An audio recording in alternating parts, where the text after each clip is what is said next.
Tell me some more about how you don't like the way he fights back with people. You don't like his language, or you don't like his style, or you don't like the way he name called. Tell me some more about his tweets, okay? Because his appearance tomorrow, his very appearance, will force the mainstream media to at least acknowledge that the March for Life exists. He will give credibility to the March for Life that it hasn't ever gotten before. And this is happening in the context of a determined bunch of Democrats who are trying to remove him from office. And they are very transparent about their reason.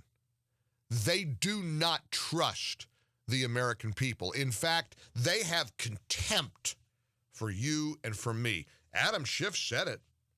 Pavs, have cut one queued up all day long because I'm going to play this till the cows come home. I may play this. I may just put this on a loop and go back home and take a nap. It was a long flight yesterday from Las Vegas. Although there were a lot of happy Delta flight attendants because they got good news about a big Valentine's Day bonus. How about that? An American company handing out big bonuses as the economy continues to roar. So this is all you have to hear. Here's Adam Schiff. This is the guy who was described by the fawning left on the cable news yesterday, other than Fox News. Oh, he was masterful. He was eloquent. He was skilled. He was brilliant. He just laid out his case. Even Brett Baer kept using the phrase, they're making the case. That, to me, that's the wrong phrase. You know how I got corrected last week because I kept saying record unemployment? And a couple of sharp-eared listeners wrote in and said, hey, Mike, stop saying record unemployment. You got to say record low unemployment. Well, I would like to write my buddy Brett Baer, who's a good guy, incidentally, and get him to stop saying they're making their case.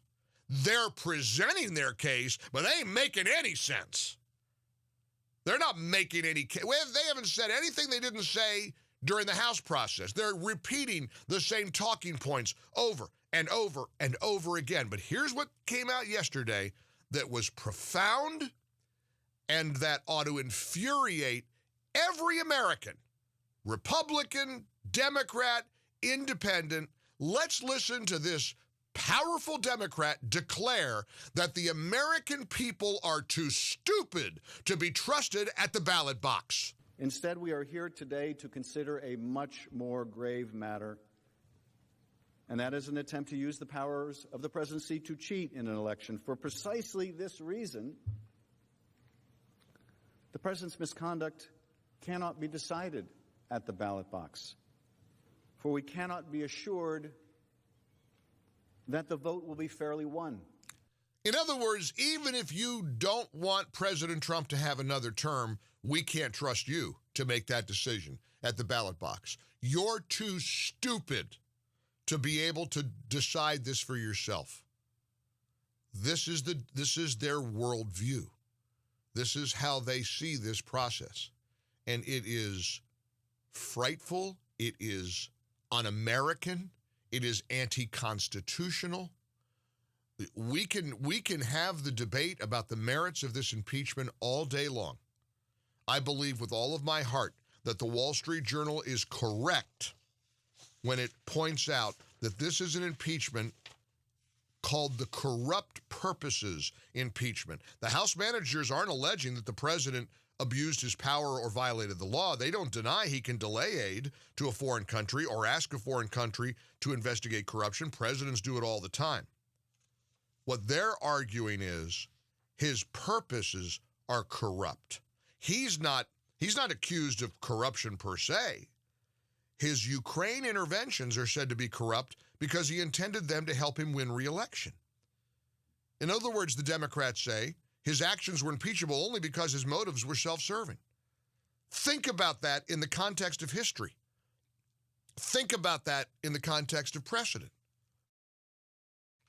Every president in history has made foreign policy decisions that he thinks may help his reelection. Listen, You could argue every policy decision is designed to help win re-election.